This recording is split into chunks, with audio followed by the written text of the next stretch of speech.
बिस्मिल्लाहिर्रहमानिर्रहीम। अस्सलाम वालेकुम व्यूअर्स, क्या हाल है? उम्मीद करती हूँ खैरियत से होंगे। आज मैं अपने जी फूड के किचन में जो बना रही हूँ वो है बीफ पुलाव। वैसे तो हमने पुलाव अलग अलग स्टाइल से बनाए हुए होंगे सब ने अपने अपने घरों में, लेकिन आज मैं अपनी रेसिपी आपको शेयर कर रही हूँ। तो उम्मीद करती हूँ आपको पसंद आएगी। इंग्रेडिएंट्स के लिए मैं लूँगी, सबसे पहले हम बीफ का 1 किलो गोश्त ले रहे हैं। वो मैं अभी आपको दिखाती हूँ गोश्त। और उसमें हम क्योंकि यखनी बनाएंगे पहले, तो गोश्त और पानी और जो है ये चीज़ें, यानी कि एक प्याज की इसे छिलका उतारेंगे, वॉश करेंगे और फिर यखनी में बनाने के लिए ना पानी में डाल देंगे। और इसमें है दालचीनी 2 हैं, ये रिंग, और 2 बड़ी इलायची हैं। ये है 1 टेबल स्पून नमक और तकरीबन 2 टेबल स्पून सौंफ और 2 टेबल स्पून साबुत धनिया लीजिएगा। ठीक है, ये मैंने जार में ही रखे हुए हैं, इसमें से निकाल लिया। अच्छा, यखनी चूँकि मैं बना चुकी हूँ तो मैं आप लोगों को उसकी शक्ल दिखा देती हूँ।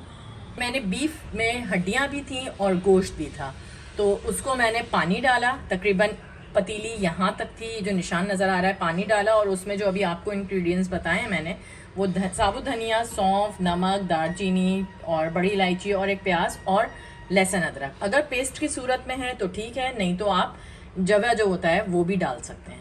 वो डालने के बाद 1 घंटा हमने इसको पकने दिया। अब ये यखनी तैयार है। अब इसमें से मैं इसका जो ये सब चीज़ें, मसाला पकने के बाद प्याज है, ये नज़र आ रही होगी, ये रही प्याज, और ये जो धनिया वगैरह नज़र आ रहा है उसे छान लूँगी, यखनी अलग कर लूँगी, उसे मसाले को छान के वो डस्टबिन कर दूँगी और गोश्त को और यखनी को अलग अलग करके प्यालों में रख लूँगी। ये खाने का एक चमचा होता है, ये नज़र आ रहा होगा, इसमें एक इस तरह से गैप होता है। तो ये बेसिकली मैं इन्हीं चीज़ों में यूज़ करती हूँ जब मुझे कोई चीज़ छाननी होती है। अब जैसे मैंने ये बीफ को अलग करना है, ये देखें, ये हैं बोन्स हैं इसकी ना, ये मैंने सारा मसाला और तमाम चीज़ें नीचे चली गई और ये अलग आ गया ऊपर। इसको मैं अलग कर दूंगी,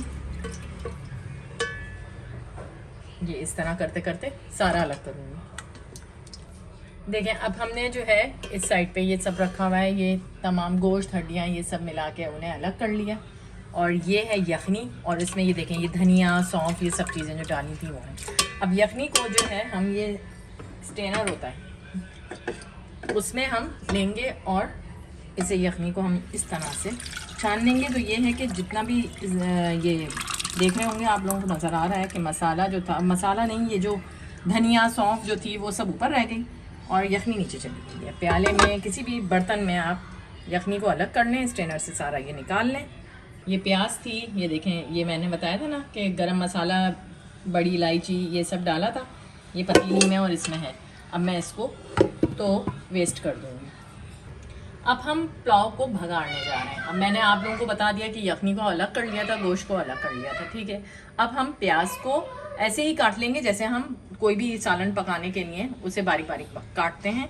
प्याज को हम काट लेंगे, टमाटर को काट लेंगे, और हरी मिर्चों को, ये जो डंडी का साइड है इसको हम हटा देंगे और इसके बीज नज़र आ रहे हो, इस तरह से इसको हटाएंगे कि ये जैसे टोपी हटा देंगे इसकी, और ये बीज नज़र आने चाहिए। इसी एक्शन में सारे ही काट लेंगे, ठीक है। टमाटर को हम 1 टमाटर लेंगे, उसको भी हम बिल्कुल छोटे छोटे इस तरह से क्यूब्स में काट लेंगे। मसाले में हम लेंगे, ये है साबुत धनिया 1 टेबल स्पून, ये है सफ़ेद ज़ीरा 1 टेबल स्पून, 1 टेबल स्पून ही हमारा नमक है, और ये है दालचीनी और बड़ी इलायची, ठीक। और ये है 2 चमचे लहसुन अदरक, और ये देख रहे होंगे आधा पाव दही है। अब हम प्याज को, टमाटर को, हरी मिर्च को काट लेते हैं, फिर आगे का स्टेप बताते हैं। और ये हैं तकरीबन 1 किलो चावल, ठीक है। 4 प्याले जो होते हैं आपके, मेरे पास एक प्याले का नाप बना हुआ है, मैंने उससे नाप लिए हैं। एक पाव का जो वो होता है प्याला, पाव का, तो मैंने उससे नाप के इसे 4 तकरीबन प्याले भर भर के लिए, ये होंगे 1 किलो, ठीक है। ये हम लेंगे डालडा कुकिंग ऑयल, और जो है ये मैंने दही को थोड़ा सा फेंट लिया है, ठीक। अब मैंने प्याज को काट लिया है, ये रखी हुई प्याज और टमाटर जो एक मैंने लिया था, और मैंने प्याज को तेल में डालते हैं। अब हम, क्योंकि मुझे तकरीबन अंदाज़ा है, वैसे मैं आपको दिखा रहा, 1 प्याला है तकरीबन, एक जो मैं दिखा देती हूँ प्याला आपको, क्योंकि हम बीफ का जब पुलाव बनाते हैं तो बीफ अपना भी चिकनाई छोड़ती है, तो ये यही वाला प्याला है ये, जिसमें मैंने लहसुन अदरक दिखाया है ना, इसी प्याले को मैंने फुल करके तेल लिया है। ठीक है, वो मुझे अंदाजा है इसलिए मैंने वैसे ही डाल लिया। डाल देंगे जो हमने चॉप की हुई प्याज है वो डाल देंगे से और इसको फ्राई करते हैं। अब ये मैंने मीडियम आंच पे जो है प्याज को फ्राई करती रही थी। देख रहे होंगे कुछ ब्राउन है कुछ वाइट है, इस तरह की शक्ल में आ जाए यानी कि पक गई है, मुरझा गई है, थोड़ी ब्राउनिश आ गई है इसके अंदर, तो मैं इसमें डालूंगी ज़ीरा। ये जो बताया था मैंने, ये ज़ीरा मैंने डाल, ज़ीरा और गरम मसाले में जो मैंने ये बड़ी इलायची और क्या नाम है दालचीनी की जो 2 डंडियाँ ली थी वो डाल दी। अब ये देख रहे हैं ना, मैंने इसमें से थोड़ी सी ज़रा यखनी डाली है ताकि ये प्याज मेरी जो है वो लग ना जाए। अब मैं इसमें डालूंगी लहसुन अदरक का जो पेस्ट था और डालूंगी जो हरी मिर्चें और टमाटर थे, उसके अलावा नमक और ये पिसा हुआ धनिया। ठीक, और इसके साथ लास्ट में डलेगा दही जो मैंने फेंट के रखा।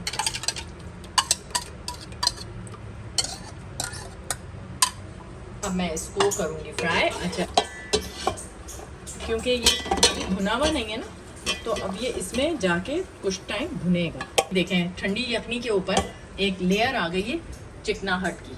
ये बीफ की अपनी चिकनाई होती है, इसलिए हम तेल जो है इसके अंदर कुकिंग ऑयल जो है वो थोड़ा कम डालते हैं। अब इसे मैं फ्राई कर रही हूँ। फ्राई के साथ साथ आज आपको मैं मिलवा रही हूँ एक व्लॉगर से, एक उभरते हुए व्लॉगर से जो अभी हैं तो छोटे और उन्होंने बनाना अभी से स्टार्ट की है अपनी व्लॉग, और आप लोगों ने उन्हें बहुत पसंद किया है, इसलिए वो वेलकम बैक आ गए हैं दोबारा। और आज मैं आपको मिला रही हूँ अपने जी फूड चैनल में, उनसे आ रहे हैं ये हमजा और ये हैं मेरे साहबजादे। तो गाइस अस्सलाम वालेकुम गाइस। तो आज मैं पहली बार अपनी अम्मा के फूड चैनल पे आया हूँ जहाँ मम्मी रेसिपी बनाती हैं, अलग अलग रेसिपी बनाती हैं और आपको बताती हैं कि उस रेसिपी में क्या होता है। जैसे कि अभी आप देख सकते हैं यहाँ पे अभी बीफ पुलाव बन रहा है। मैं तो अभी आया हूँ, लेट आया हूँ थोड़ा सा, क्योंकि यहाँ पे ऑलमोस्ट ही सब कुछ हो चुका है। बस यहाँ पे मेरे ख्याल से मेरे से चावल ही बचे हुए हैं यहाँ पे। तो इंशाल्लाह मैं चावल जो है मैं अपने हाथ से खुद डालूंगा। और ये देखें, ये इतना गोश्त मैंने फ्राई कर लिया कि अब इसमें ऑयल आ गया है। ये देख रहे होंगे, इधर साइड करें, ये ऑयल छोड़ना शुरू कर दिया। ठीक है, अब हम इसके अंदर चावल और यखनी डालेंगे और उसी में इसे दमाएंगे, क्योंकि हमजा हमारे चैनल पे आए हुए हैं तो उनको था कि मैं डालूंगा। तो आधे हमजा मैंने वॉश करके रखे हैं चावल, आप जो है चावल डाल लें। तो अभी यहाँ पे चावल आ चुके हैं, मैं चावल अपने खुद हाथों से डालूंगा।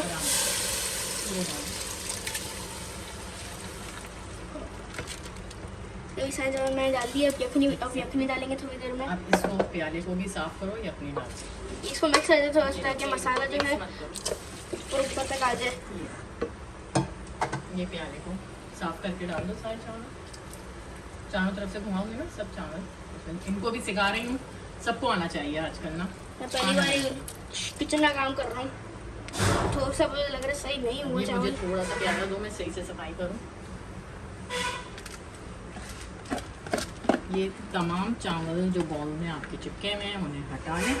उसके बाद हमजा ये सारी अपनी डाल दें, ये पूरी दे सकते हैं, पतीली में डाल दें। आपने मेरी पतीली भी टेढ़ी कर दी है, मजे की बात। तो ये सारी डाल दें। हम इसको थोड़ा चला लेते हैं। चावल यखनी इसमें जा चुकी है, हमजा ने हमारी पतीली टेढ़ी कर दी है, तो हम इसको थोड़ा सा उसकी जगह पे ले आए। अब मैंने अपनी जो ये चूल्हे की आंच है फुल कर दी है। ठीक है, अब जब तक इसमें खदका ना आ जाए, यानी कि चावल ना, अच्छा नमक को ज़रूर चेक कर लीजिएगा। हमारे बुजुर्गों का तो यही तरीका था नमक को चेक करने का। मेरा तो परफेक्ट है। अगर ऐसा हो, जो नई बच्चियां हैं मेरी रेसिपी को अगर फॉलो कर रही हूँ, तो उनको ख़ास तौर पे मैं ये बता रही हूँ कि अगर बेटा ऐसा लगे आपको कि इस पॉइंट पे आके, बाज़ ऐसा होता है मेरे चमचे में आपके चमचे में फ़र्क है, तो नमक में थोड़ी कमी बेशी हो, तो इस टाइम इस पॉइंट पे आके आप हथेली पे डाल के या चमचे से आप थोड़ा सा नमक चख लें। इस वक्त आप ऐड कर सकती हैं, क्योंकि चावल बनने के बाद फिर उसे ऐड नहीं किया जाता है। सालन थोड़ी ये जो छुड़क के आपने खा लिया, तो चावल का जो है अगर हमें नमक कम लगेगा ना तो हम इस वक्त डाल देंगे। ये यखनी जो है वो चावलों ने पी ली है। अब मैं इसको रखने जा रही हूँ दम पे। नीचे मैंने रखा है तवा, आप नीचे देखें, ये है तवा और बिल्कुल धीमी यानी कि बिल्कुल स्लो आंच है, बिल्कुल जिसे कहते हैं ना आखिरी मीडियम से भी कम। उस आंच पर मैंने इस पे जो है फ्राई जो प्याज थी वो उठा ली थी और ये ऊपर से डाल दी। तो ये हमारा हो चुका है अब बीफ पुलाव बिल्कुल रेडी, और मैंने इसे डिश आउट कर दिया है। आप फाइनल लुक भी इसकी देख लें, और जब हम डिश आउट कर दें तो उसके ऊपर से गार्निश जैसे करते हैं ना, तो प्याज जो हमने ब्राउन करके रखी थी उसको ऊपर से डाल लें। जब हमने दम पे लगाई थी जब डाली थी, और फिर डिश आउट करने के बाद फिर डाली, और उसको आप खाएं रायते के साथ, चटनी के साथ अगर खाना चाहें। मेरे घर में जो है वो ये दही का कचूमर जिसे कहते हैं, यानी कि प्याज, टमाटर, खीरा वो सब मिला के रायते में खाते हैं, तो मैं इसी तरह ही बनाती हूँ। मेरे बच्चों को इसी तरह ही पसंद है। मैं उम्मीद करती हूँ मेरी आज की रेसिपी बीफ पुलाव की आपको पसंद आएगी। इसी डिश के साथ मुझे इजाज़त दीजिए, आइंदा फिर किसी नई रेसिपी के साथ हाजिर होंगी। अल्लाह हाफिज़।